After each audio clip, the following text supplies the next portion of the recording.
Hello students, welcome all. कैसे हो आप सभी लोग? स्वागत है आप सभी का आपके अपने यूट्यूब चैनल पे।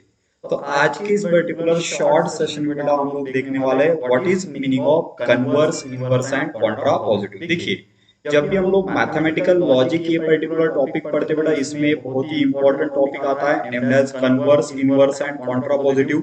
एज वी ऑल नो कि कन्वर्स, इनवर्स, कॉन्ट्रा पॉजिटिव हम लोग कंडीशनल स्टेटमेंट्स के लिए लेते हैं। तो बेसिकली हम लोग कहेंगे अगर आपके पास कंडीशनल स्टेटमेंट है, okay, if we are having a conditional statement जिसे हम लोग पी एम्प्लाइज क्यू कहेंगे, okay, we called it as a P implies Q. तो उसके लिए कन्वर्स होता है बेटा, that will be Q implies P. मतलब सेकंड स्टेटमेंट को पहले लिखेंगे, फर्स्ट स्टेटमेंट को बाद में लिखेंगे, तो जो भी स्टेटमेंट वहां पे बनता है we called it as a converse. वहीं पे इनवर्स क्या होगा?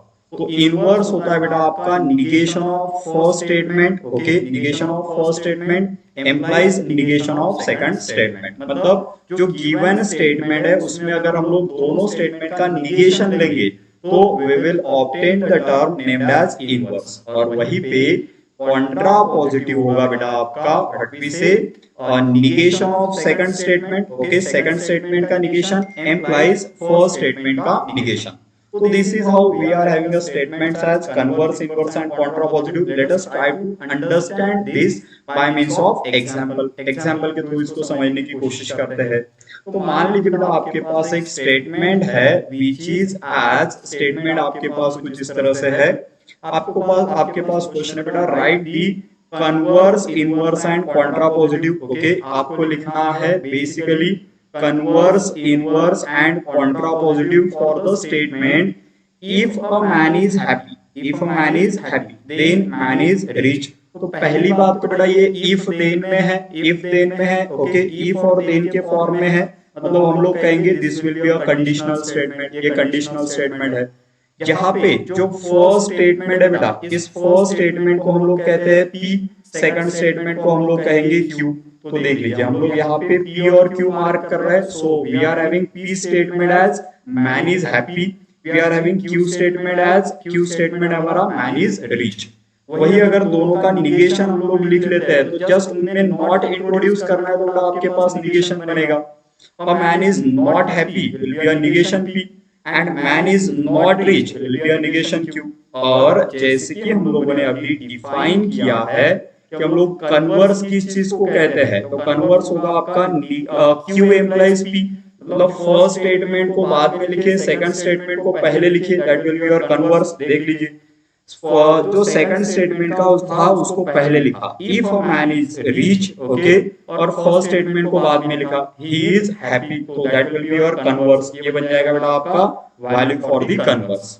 सिमिलरली अगर आपको इनवर्स लिखना है तो इनवर्स क्या होता है? गिवन स्टेटमेंट ही है।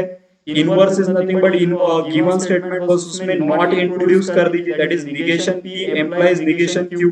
दोनों स्टेटमेंट का निगेशन लेना है तो देख लीजिए if a man is not rich, if a man is not happy then he is not rich, we call this as a inverse of the given statement। उसको कहेंगे बेटा inverse of given statement। And finally we will say जो contrapositive होगा, contrapositive क्या रहेगा आपका? Your contrapositive will be negation Q, okay, negation Q implies negation P. मतलब second statement का निगेशन और उसके बाद फर्स्ट स्टेटमेंट का negation. So it will be if a man is not rich then he is not happy, we call this as a contrapositive statement. ये आपका Contra positive बनने वाला है। So this is how we are having value of converse, inverse and contrapositive. I hope बेटा आपको ये चीज काफी अच्छे से क्लियर हो रही है। तो कुछ इस तरह से हम लोग को converse, inverse and Contra positive लेना है for the given statement. I hope आप सभी लोग को ये चीजें अच्छे से क्लियर है। तो basically converse, inverse, Contra positive अगर आपको समझना है तो ये स्टेटमेंट आपको समझना जरूरी है। कन्वर्स होता है क्यू एम्प्लाइज पी, इनवर्स होता है negation P implies negation Q, और कॉन्ट्रा पॉजिटिव होता है बेटा negation Q implies negation P. So this is how we are having the value of converse, inverse and contrapositive। I hope आप सभी लोग को ये चीज अच्छे से क्लियर है। So wish you all the best। ज्यादा से ज्यादा प्रैक्टिस करिए so that आपका ये कंसेप्ट और अच्छे से क्लियर हो सके। ओके, चलो बाय बाय बच्चों, थैंक यू।